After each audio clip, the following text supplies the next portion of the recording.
Prime Minister, a couple of days ago I sent you an email and then read it out in a YouTube video on the subject of Australian marriage equality. This time I speak to you face to face, no script, and I talk to you as somebody who is as equally proud of Australia as you are. I'm also, of course, a fellow Sydney-sider, as if I couldn't be subtle enough. But if anybody can make dreams come true, you can.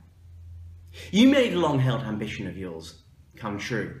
You made it become a reality, and you became Prime Minister of Australia. I believe you can do the same with marriage equality.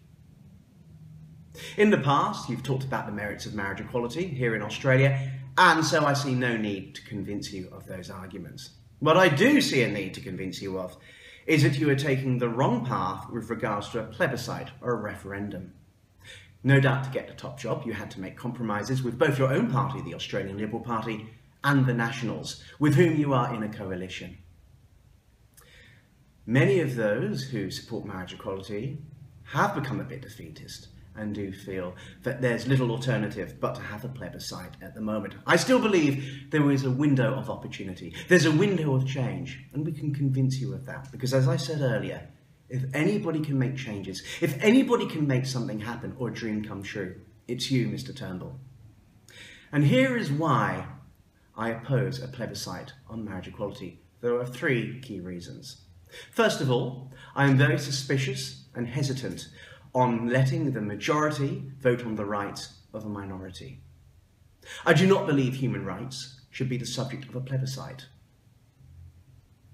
Nor do I believe the right to be equal under the law should be the right or be under a plebiscite either. I believe these should be subject to either a free or conscience vote in Parliament, in the representatives or the Senate. Who gives others the right to vote on whether I should marry my own partner? Did I give other members of the public the right to marry their husbands or wives? No. So why should they make a decision on my life? Yes, we do have a public vote. That's every 3 years at the federal election. Did I make a decision to allow you, Mr. Turnbull, to marry your wife, Lucy, who you no doubt love as much as I love my own partner? I don't ask for special rights. I just ask to be equal under the law. And I ask you to be the Prime Minister that we remember who brought in marriage equality to this great nation of ours. Don't waste $158 million on a plebiscite. That's not including the cost of the yes and no campaigns. Bring it in through a parliamentary vote. Convince your own party. Convince the Nationals. Get the numbers. And we will be happy. You will help contribute to a brighter and better Australia.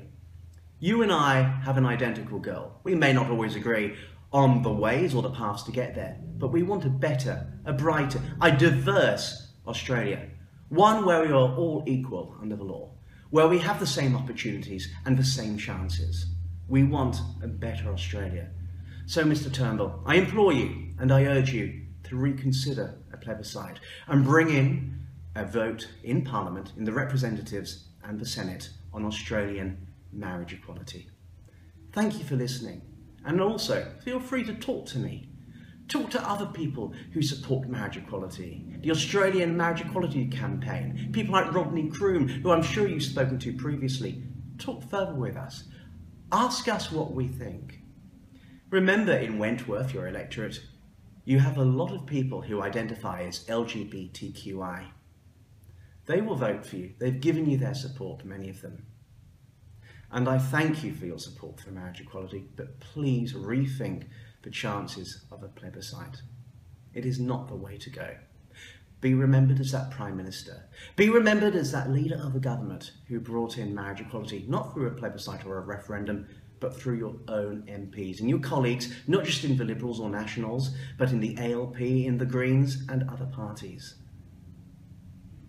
Be the person that helps make a difference. And let's make this nation a brighter and a better place. I'm William Broome. Thank you for listening.